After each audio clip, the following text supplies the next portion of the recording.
Bonjour et bienvenue sur la chaîne Citoyen Lucide. Nous sommes aujourd'hui jeudi le 24 novembre 2022.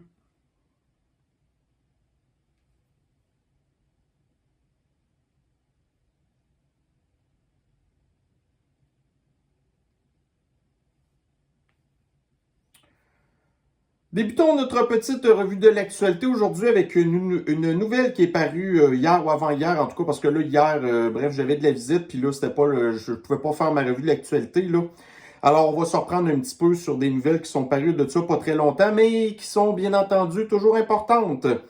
Donc, aux États-Unis, nous avons ici Biden qui va en fait là, renverser une décision de Trump qui avait dit que pour les investisseurs qui avaient, admettons, des placements de plus de 401 000 qui avaient des fonds de placement, admettons, des fonds mutuels ou ce genre de choses-là, normalement, quand que le fonds a plus que 401 000 ben là, à ce moment-là, il y a certaines règles qui s'appliquent à ces gens-là et normalement, ces fonds-là doivent comme protéger, en fait, l'argent que vous placez chez eux.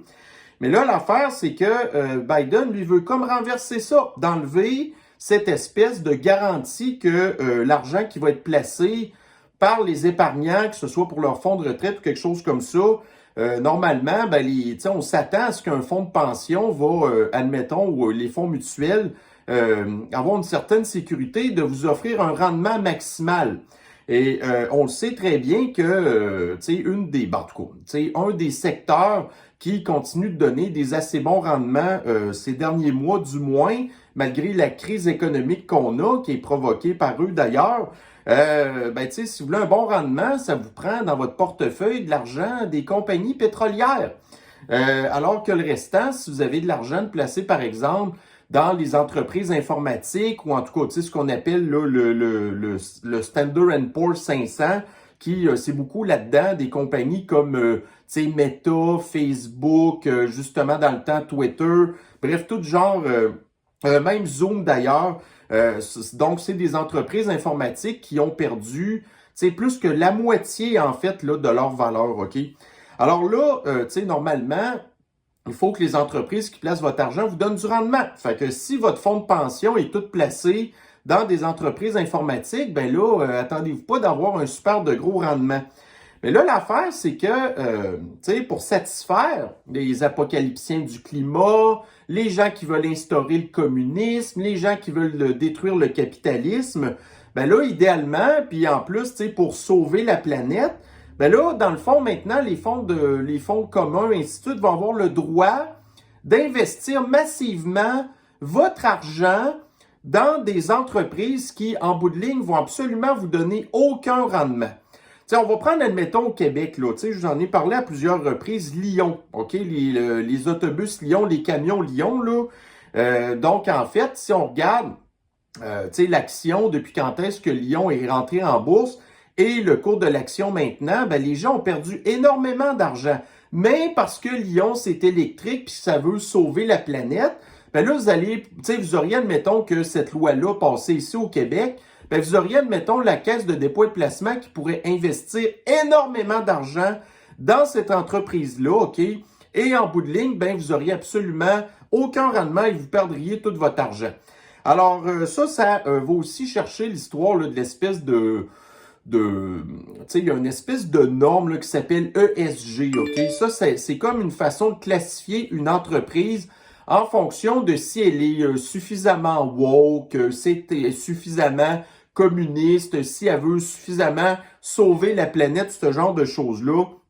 Donc, évidemment, plus que votre compagnie est woke puis qu'elle est verte, là, plus que votre indice ESG est élevé. Alors, c'est grosso modo un petit peu ça que certains fonds de placement qui se fichent complètement de vos rendements et de votre pension vont aller placer votre argent dans ce genre de choses-là. Alors, ça va être à surveiller, mais on voit déjà ici qu'au Québec, le gouvernement n'a pas vraiment besoin de ce genre de normes-là parce que vous avez juste à voir le pirate de Fitzgibbon qui, lui, colle la caisse de dépôt et de placement puis qui dit là, tu vas investir l'argent de la caisse là-dedans. Puis la caisse le fait. Et en bout de ligne, on se rend compte qu'on perd plein d'argent. Donc, comme par exemple, dans l'histoire du fonds Celsius, OK, qui est un fonds de crypto-monnaie. Ben, aux États-Unis, ils ont eu la même affaire, là, tu sais, je vous en ai parlé il n'y a pas longtemps aussi, le fonds FTX, OK. Donc ça, c'est ultra crypto-monnaie. Mais là, l'affaire, c'est que la FTX, le fonds FTX, entre autres, était très, très chummé avec les démocrates. Et qui est ami des démocrates? Vous avez les oligarques, tu sais, admettons des big tech, les gens d'Hollywood, tout ça, qui ont investi plein d'argent là-dedans. Donc là, vous pourriez avoir quelqu'un qui pourrait démarrer un fonds d'investissement dans des patentes comme FTX, puis en bout de ligne, tu sais, les petits épargnants américains auraient perdu tout leur argent, OK? Alors, mais encore une fois, ça ne nous étonne pas de voir que les démocrates, en tout cas, qui font ce genre de choses-là. Ensuite, la prochaine nouvelle. Donc, nous avons ici, dans le quotidien de Montréal, donc le journal de Montréal, est-ce que les gens qui vivent à Montréal, puis évidemment, tu sais, je mets pas tout le monde dans le même bateau, mais c'est pas grave, c'est quand même que quand on pense à Montréal, on pense pas au civisme des Montréalais, OK? Alors, vous avez ici un automobiliste qui a frappé une poussette dans Outremont. Donc, Outremont, tu sais, c'est pas le secteur le plus défavorisé de Montréal. Outremont, c'est une gang de riches qui sont là. Donc, le riche automobiliste a frappé une poussette, puis a sacré son camp. OK?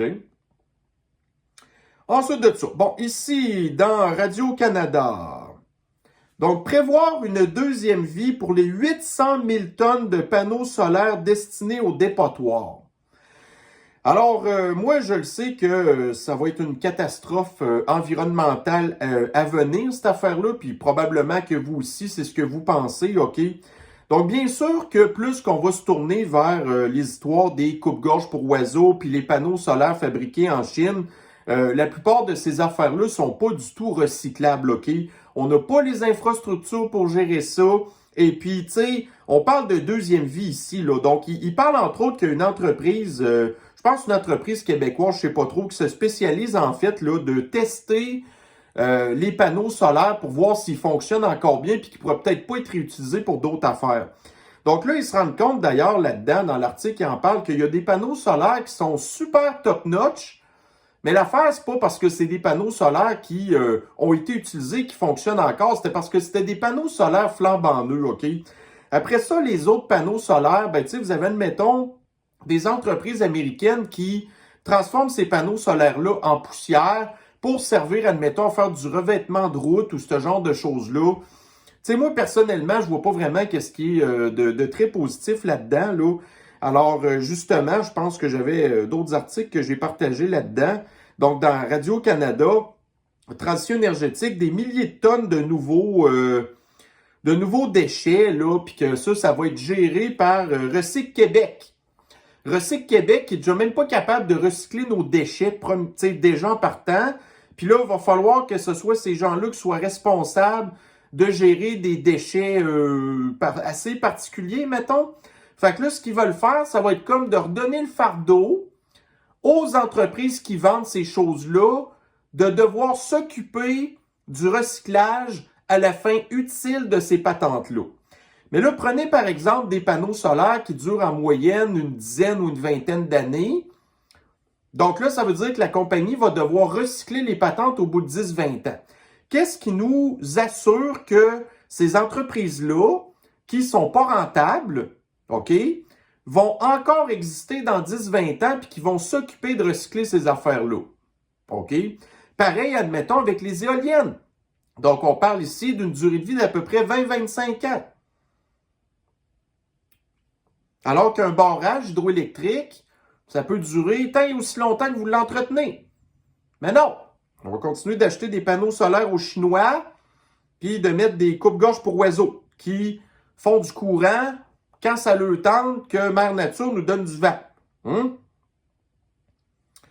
Ensuite de ça, nous avons ici, donc, dans le post-millénial, Klaus Schwab, qui dit que la Chine communiste devrait être un modèle pour plusieurs pays, incluant nous. Donc, Klaus Schwab dit à Justine Trudeau, coiffeur du Canada, puis vous avez Klaus Schwab qui aime le communisme de la Chine. Après ça, on s'étonne de voir la voie vers laquelle le Canada s'en va. Et tous les autres mondialistes et pays infiltrés par les mondialistes d'ailleurs, et Trudeau l'avait déjà dit, et je le répète comme à plusieurs fois que je l'ai déjà fait, Justine aussi a dit, comme Klaus Schwab, que lui, il admirait la Chine communiste. Ensuite ici, donc dans Radio-Canada, crise du système judiciaire, près du tiers des dossiers risquent d'être abandonnés. Donc là, le système de l'anti-justice du Québec, qui déjà, bon, il se trouve pas mal à défendre beaucoup plus souvent les criminels que les victimes, ou les politiciens, ou à pas porter d'accusation à certaines personnalités très riches qu'on connaît d'ailleurs, OK, qui font partie de nos petits oligarques québécois à nous, OK. Ben là, vous avez le système de l'anti-justice qui est débordé, puis qui ne sera pas capable de pouvoir donner des délais raisonnables, en fait, aux personnes qui sont en attente de procès. Alors là, évidemment, vous allez avoir le système de l'injustice qui va faire un tri sur, admettons, bon, au minimum, le tiers des dossiers qui ne veut pas continuer d'amener en cours, OK? Mais là, pensez-vous vraiment que, tu sais, les histoires des gens, admettons, qui ont pogné des tickets à cause du fascisme sanitaire, que ces dossiers-là vont être mis de côté? Ben non, évidemment. Fait que là, vous allez probablement avoir, comme là, entre autres, on nous parle dans l'article que ce qui va être mis en priorité, entre autres, c'est les histoires de violence conjugale et d'agression, ce genre de choses-là, OK? Mais ça, c'est une grosse part là, des dossiers d'ailleurs, OK? Fait que moi, encore là, je serais pas surpris de savoir que Puis en plus, il nous parle genre que les dossiers sont de plus en plus complexes, OK? Les dossiers sont de plus en plus complexes parce que le système a de plus en plus complexé les affaires, OK? Tu sais, vous avez, admettons, des gars comme Guy Turcotte qui on sait ce qu'il a fait à ses enfants, puis que ça a pris genre 2 procès pour réussir finalement à l'envoyer en prison, parce que le premier procès disait que c'est un malade mental, puis qu'en bout de ligne, de l'envoyer à Pinel pour une couple d'années, ça serait correct de leur mettre sa voix, OK? Fait que, tu sais, c'est ça qui arrive. Ou encore, des Jonathan Bethes, là, qui ont très possiblement réglé le cas de la petite Cédrica Provencher, qui est encore en liberté, à cause d'un vice de procédure que les policiers n'avaient pas utilisé des bons mandats puis des affaires de même, qui ont été ramassés ces ordinateurs, qui se sont rendus compte qu'il y avait des images inappropriées d'enfants sur son ordinateur, mais parce que ça n'avait pas été acquis selon les espèces de procédures de merde du système de l'anti-justice, ben là, c'est le gars à cette heure qui poursuit le gouvernement, puis il va peut-être gagner. En tout cas. Et puis, je pense qu'il y avait autre chose que j'avais aussi là-dedans. Ben oui, vous rappelez-vous, plus tôt cette année, dans la presse, on apprenait que le salaire des juges avait été majoré de 22 à 50%. Pour en bout de ligne quoi? Nous donner moins de rendement. Ils travaillent, ils disent dans l'article, là, ils travaillent 1 jour sur 2. Fait que l'autre journée, je sais pas trop ce qu'ils font, là. Ils brassent des papiers ou quelque chose de même, mais ils sont pas en cours à régler des dossiers qui s'accumulent. Fait qu'on, tu sais, au même titre que les médecins, qu'on a ultra augmenté leur salaire, et en bout de ligne, les médecins travaillent moins. Ben là, c'est probablement la même affaire avec les juges, là. Admettons, un juge gagne, je sais pas moi, 200 000 par année. Ben là, on augmente son salaire de 50%. Ben là, il gagne 300 000 par année. Mais le juge était content avec 200 000 par année. Fait qu'est-ce qu'il va faire? Ben, au lieu de travailler 5 jours semaine, ben, il va en travailler 3. C'est ça le problème à un moment donné quand vous augmentez trop le salaire des fonctionnaires. Parce que ces gens-là, ils n'ont jamais aucun compte rendu à faire. Ils n'ont jamais aucun objectif de performance, rien du tout. Tu travailles pour l'État, tu n'as aucun objectif. Fait que ces gens-là, ils font ce qu'ils veulent. Ben, ça encore là, ça fait partie du problème. Anyway, le système est le problème. Ce que j'appelle le système systémique. Bon, alors ici, encore une fois, dans le post-millénial, on apprend qu'une étude a confirmé que chez les Américains qui sont morts de la sniffles et non pas avec la sniffles, ce qui est la majorité des cas habituellement, quand on compte quelqu'un mort sniffles, il est mort avec, il n'est pas mort de la sniffles, OK? Mais là, ceux qui sont morts de la sniffles, ben là, la grosse majorité sont Pfizerisés, sont modernisés. Ils ont reçu la patente qui était supposée normalement les empêcher de mourir de la sniffles. Donc, ceux qui meurent de la sniffles, on voit ici, sont Pfizerisés et modernisés. Donc, en bout de ligne, non seulement ça ne vous empêche pas la contamination, la transmission, d'aller à l'hôpital, les formes graves, mais ça ne vous empêche pas de mourir non plus. Pour les personnes qui seraient supposées être plus vulnérables. Bon, ensuite ici, dans ABC News, alors nous avons ici une étude qui confirme que les femmes qui utilisent le POTS pendant leur grossesse, que ça pouvait en fait là, avoir des impacts très négatifs sur le développement de l'enfant et sur la mère. OK? Donc, on savait déjà ça, admettons, pour le tabac, l'alcool, les femmes enceintes ne peuvent pas manger ce qu'ils veulent. C'est rendu super compliqué. Mais vous avez, par exemple, dans les États démocrates qui sont en train de vouloir décriminaliser, banaliser, genre dire que l'usage du pot, c'est tellement merveilleux.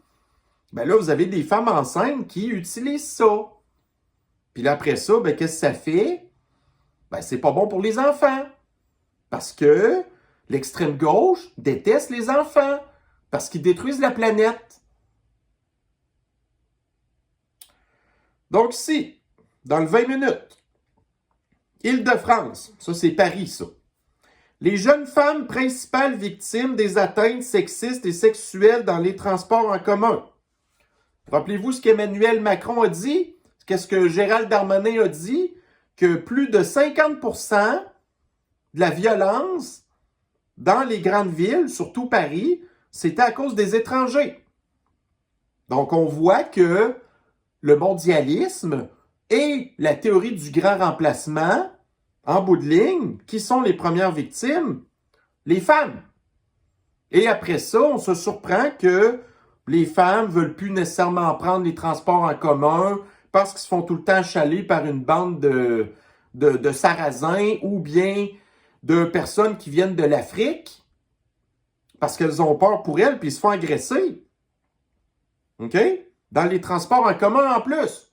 Donc, immigration, pas bon pour les femmes. Transport en commun, pas bon pour les femmes. Le gouvernement est pas bon pour les femmes parce que qu'est-ce qu'il va faire, le gouvernement? Au lieu de couper l'immigration qui vient de l'étranger, de ces pays-là qui agressent les femmes, ben ils disent qu'ils vont mettre plus de policiers.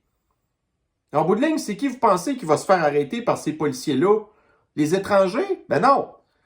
Après ça, ils se ramassent dans le système de l'antijustice de la France, puis les juges les relâchent tout de suite, sans prison. Intéressant, hein? Ensuite, donc nous avons ici dans The Independent. Écoutez, là, vous avez l'extrême gauche, les mondialistes, puis les médias qui font partie des mondialistes qui essayent de nous faire croire que la reconnaissance faciale peut aider à préserver les phoques selon une étude. Ou les otaries, je ne le sais plus trop. Mais il semble que les phoques ont des oreilles, les otaries n'ont pas. En tout cas, regarde, vous voyez la face de ça, là? Je pense que c'est un phoque, OK? Donc là, la reconnaissance faciale peut aider à préserver les phoques selon des scientifiques. Donc moi, je vois pas vraiment c'est quoi le rapport, honnêtement, là.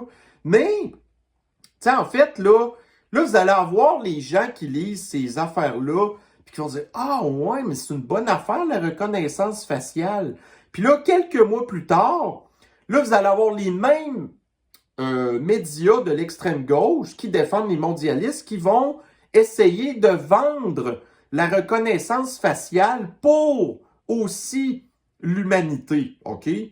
Mais là, l'affaire, c'est que si on parle des phoques, puis qu'on en reste là seulement, eh bien, vous avez ici, dans le gouvernement du Canada, on apprend qu'il y a une surpopulation de phoques. Donc, les populations de phoques qui sont surpeuplées, ils mangent full de poissons. Puis c'est pas bon du tout là, pour l'écosystème. Donc, qu'est-ce que vous voulez exactement sauver des phoques qu'il faudrait qu'on commence à contrôler la population des phoques parce qu'il y en a trop, puis là, c'est même plus bon pour les poissons. Donc, on veut protéger les phoques avec la reconnaissance faciale alors qu'il y a une surpopulation de phoques. Donc là, ils vont-tu nous dire que la reconnaissance faciale, ça pourrait être bon pour la surpopulation de l'humanité? Ben nous, on sait que c'est ça qu'ils veulent faire parce qu'ils veulent contrôler nos déplacements, nos mouvements, puis ils veulent nous enlever toutes nos libertés parce qu'ils trouvent que nous aussi, on est surpeuplés. Là, je fais peut-être des connexions un peu louches, mais quand on les regarde aller, ça ressemble à ça pas mal. Ensuite, donc la presse. En Chine, qui depuis à peu près 2 ans, a sa politique, là, zéro sniffles. Donc, aussitôt qu'il y a un cas quelque part, on ferme tout. Pendant des semaines. Des villes qui ont des millions d'habitants. OK? Ben là, ici, vous avez la Chine qui recense un nombre record de cas de sniffles. La colère gronde, parce que la population, les Chinois sont tannés. Pas tous les Chinois qui aiment le communisme, là. Quand vous leur demandez vraiment leur avis sur ce qu'ils pensent du communisme, là, la plupart des Chinois, ils n'aiment pas ça. Okay? Fait que, comme je vous avais déjà dit, ce qui se passe, c'est que, comparativement au reste du monde, qui c'est tout majoritairement beaucoup contaminé avec le variant Omicron, tout le monde l'a pogné. Mais là, la Chine, eux, pendant qu'ils étaient tous enfermés chez eux, le virus, il n'a pas circulé. Fait que là, la Chine est en retard. Fait qu'aussitôt qu'ils rouvrent un petit peu, ben là, tout de suite, vous avez des Chinois qui pognent des variants qui sont ultra contagieux. Et on apprend d'ailleurs là-dedans que plus de 75% des cas qui sont testés sont asymptomatiques. Donc, encore une fois, une preuve que le système communisme est un très mauvais système, que la gestion de population, ça règle absolument rien. Puis aussi, ce qu'on sait là-dedans, c'est qu'en Chine, vous savez qu'ils ont aussi un poison, mais qui n'est pas le même que la pfizerisation, la modernisation. C'est pas du ARN messager. Ils ont un vrai vaccin traditionnel. Et malgré ça, ben les Chinois le pognent pareil. Fait que les coronavirus, tu peux pas endiguer ça avec des vaccins ou d'autres affaires à cause des variants. Quand tu mets à jour ton vaccin, ben là, t'es déjà à peu près 3-4 variants en retard. Tout le temps. Ils deviennent de plus en plus contagieux et de moins en moins mortels, par exemple. Mais ça, c'est pas bon. Quand on veut contrôler la population, il faut qu'on mette de quoi dans ton passeport pour te promener. Alors ici, dans le Midi libre, santé, recherche en berne, dépistage non réalisé. Après le tout sniffles, une épidémie de cancer en Europe. Ça fait combien de temps qu'on parle de ça? OK? Ils ont sacré dehors les gens qui n'ont pas accepté le poison. Après ça, vous avez le personnel de la santé qui était envoyé à la maison aussitôt qui testait positif à sniffles pendant une dizaine de jours. Vous avez des gens qui sont partis du milieu parce que là, ils étaient tannés, ils n'étaient plus capables. Puis après ça, ben, vous avez pris du personnel pour aller faire la campagne d'empoisonnement.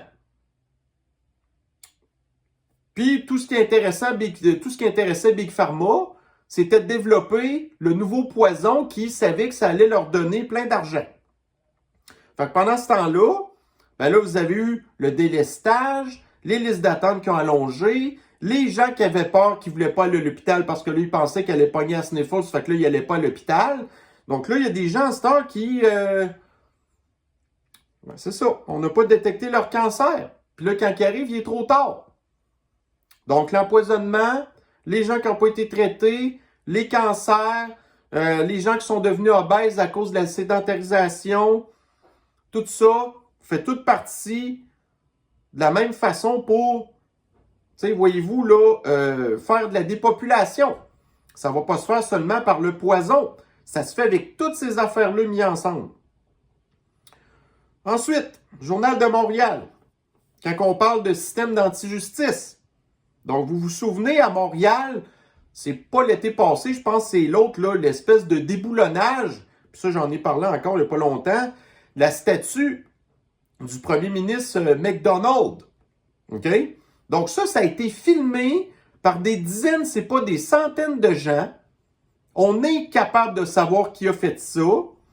Puis là, ici, il est écrit « Aucune conséquence pour avoir enlevé la tête de la statue en raison d'un manque de preuves. Il n'y a aucune arrestation ou accusation dans ce dossier. » Conclut l'SPVM.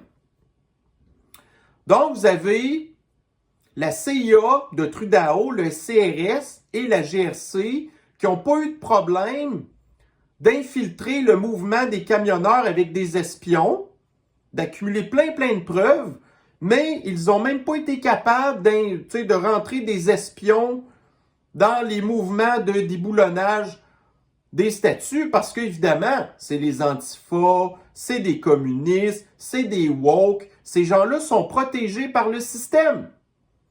Donc, le système de l'antijustice, comme je vous dis tout le temps, défend les criminels quand ça fait le bonheur de l'idéologie ambiante. Dans l'Indépendant, on apprend que...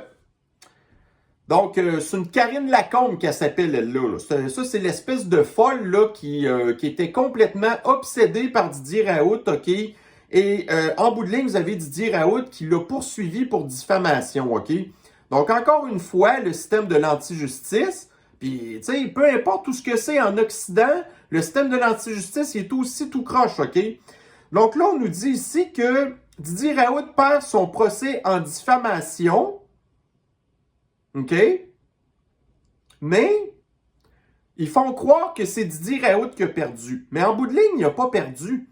Ce que le juge dit, en fait, c'est que le juge estime bien que les faits imputés portent atteinte à l'honneur et à la considération de Didier Raoult. Il ajoute que Karine Lacombe peut toutefois bénéficier de l'excuse de bonne foi pour la reconnaître non coupable du délit de diffamation. Donc, en fait, ce que le juge dit, c'est que Karine Lacombe est une connasse qui savait pas du tout de quoi qu'elle parlait, qui était incompétente et ignorante, et que c'est à cause de tout ça qu'elle pouvait se permettre de diffamer Didier Raoult. Donc, le juge traite Karine Lacombe de conne, mais les journaux disent que c'est une défaite pour Didier Raoult. OK? Ça dépend comment on l'interprète. Donc, on apprend ici, vous savez, au Colorado, le bar de la communauté flyée qui a été attaqué par un gars. OK?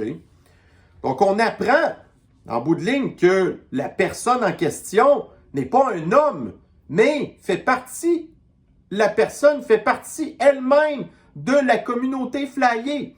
Donc, on a appris ça parce que, à son procès, les avocats de cette personne-là ont dit à la cour qu'il fallait utiliser les prénoms de la communauté flyée pour identifier cette personne-là. Donc, évidemment, il y a bien seulement la communauté flyée qui va exiger à la cour d'être appelée par des pronoms de la communauté flyée. Donc, cette horreur-là, qu'on a essayé de blâmer sur des Fox News, Tucker Carlson, sur les républicains, des Matt Walsh, des gens comme ça qui sont conservateurs, ben, en bout de ligne, c'est une personne de la communauté flyée frustrée, malade en plus, que son père, c'est un porn star, qui a dit en bout de ligne que au moins il est content de savoir que son fils n'est pas gay, alors qu'il fait partie de la communauté flyée. En tout cas, puis qui est même plus là d'ailleurs, OK? Qui est comme, il s'occupe pas de son kid, là, qui est ultra obèse d'ailleurs, en tout cas.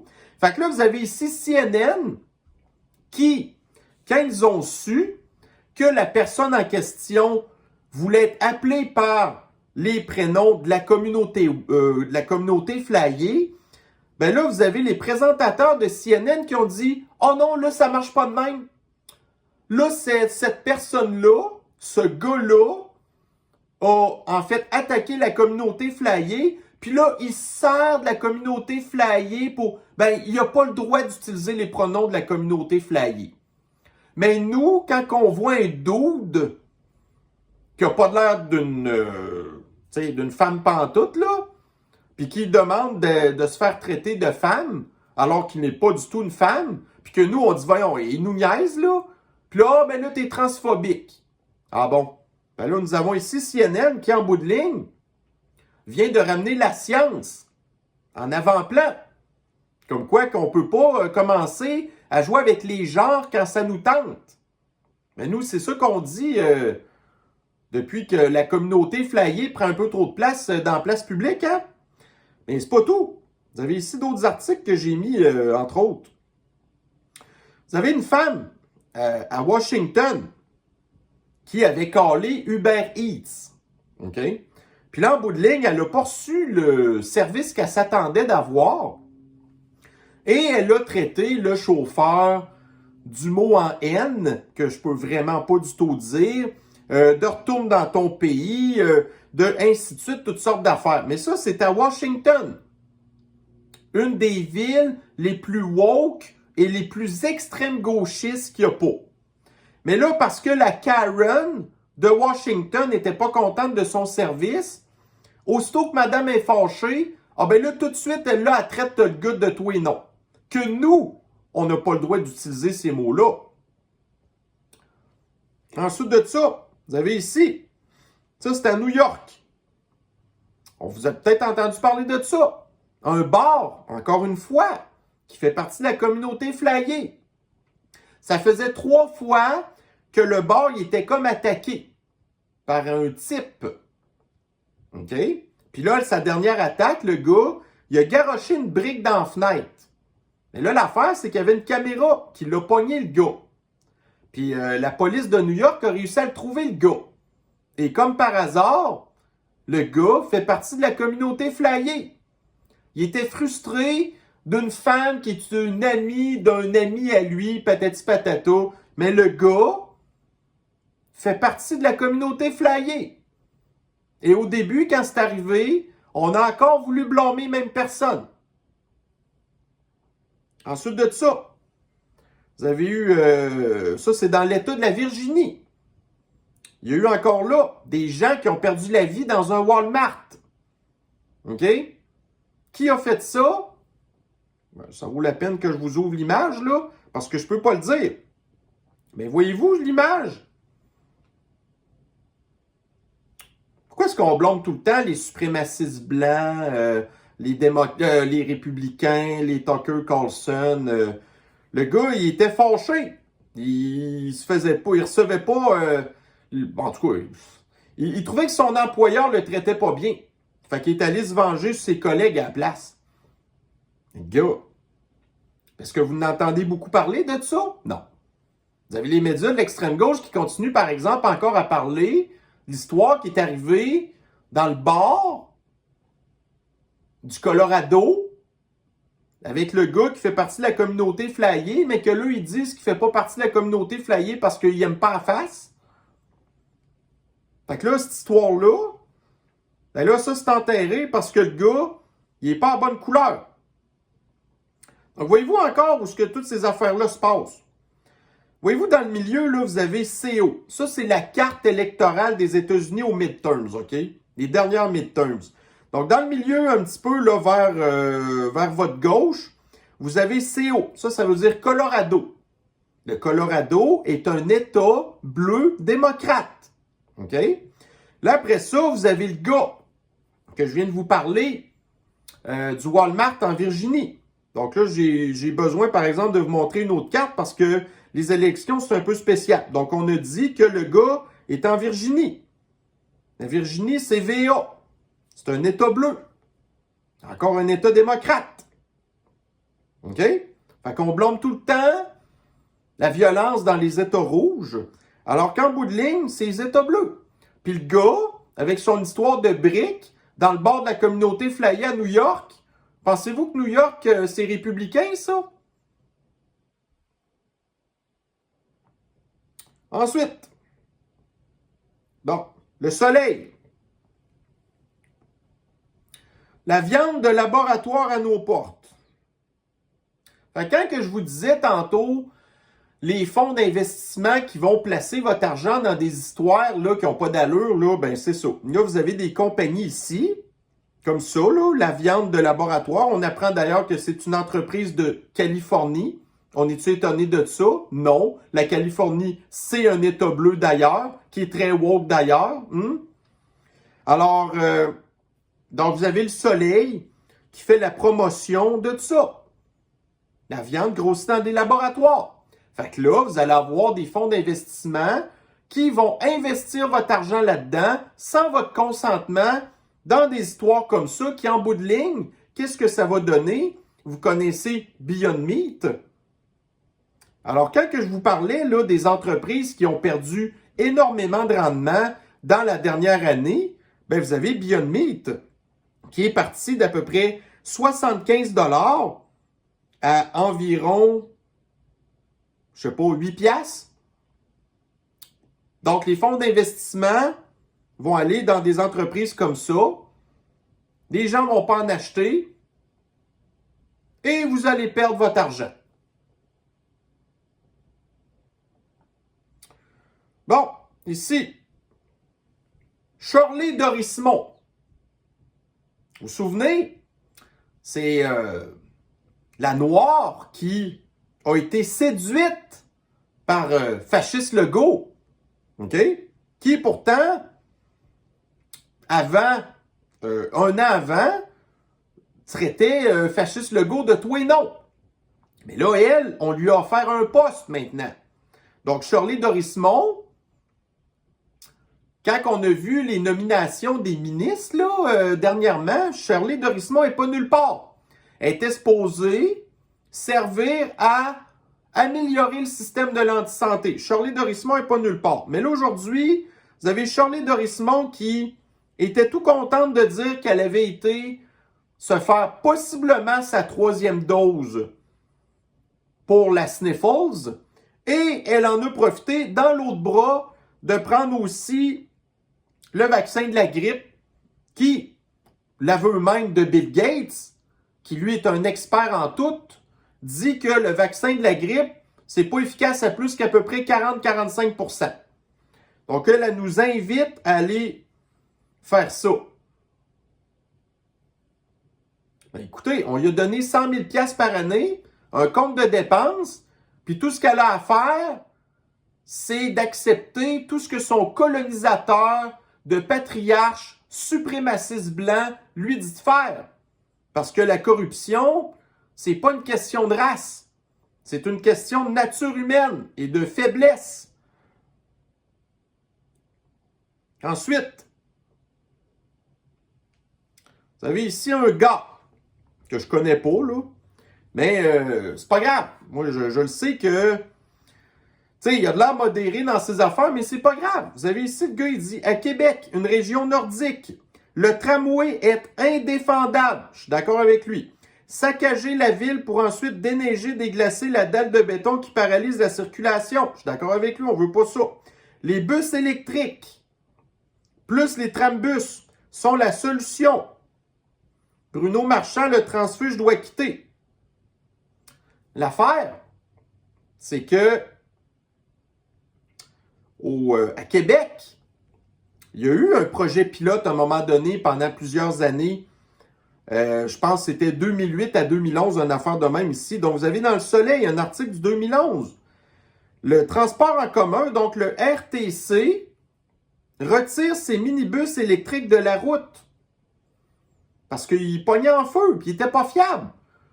Tu sais, ces minibus-là coûtaient plus cher qu'un autobus normal. OK?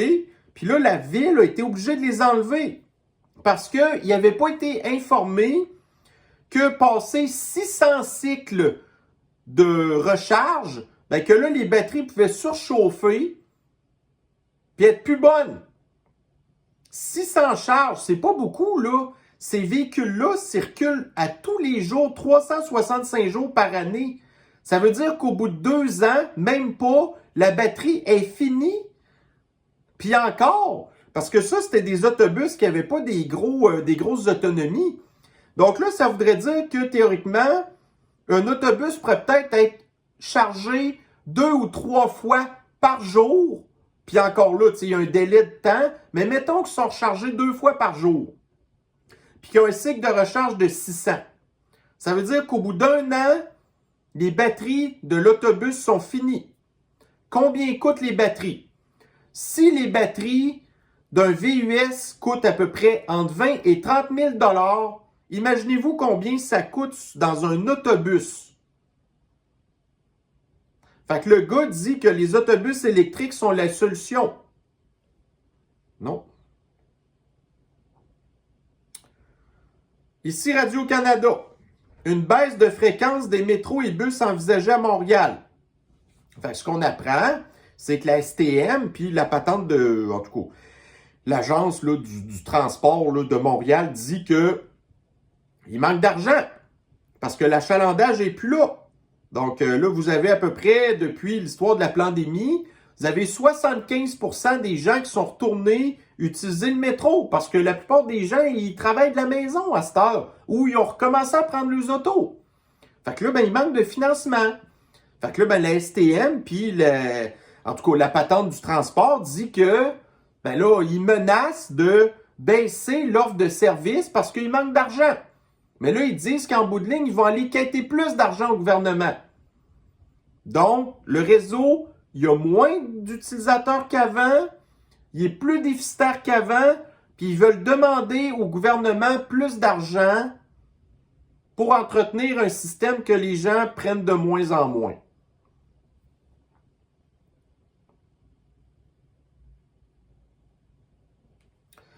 Donc, ceci met fin à notre revue de l'actualité d'aujourd'hui. Alors, si ça vous intéresse, ce soir, je serai sur le podcast de Radio La Chine à 20h. C'est un rendez-vous. Alors, d'ici à la prochaine capsule, donc, je vais vous souhaiter une bonne fin de journée et on se revoit très bientôt. Et soit dit en passant, si j'ai quelques auditeurs des États-Unis, eh bien, je vous souhaite là, une très heureuse et chaleureuse Thanksgiving. Profitez-en pour être avec vos proches. On pense à vous. Bye bye.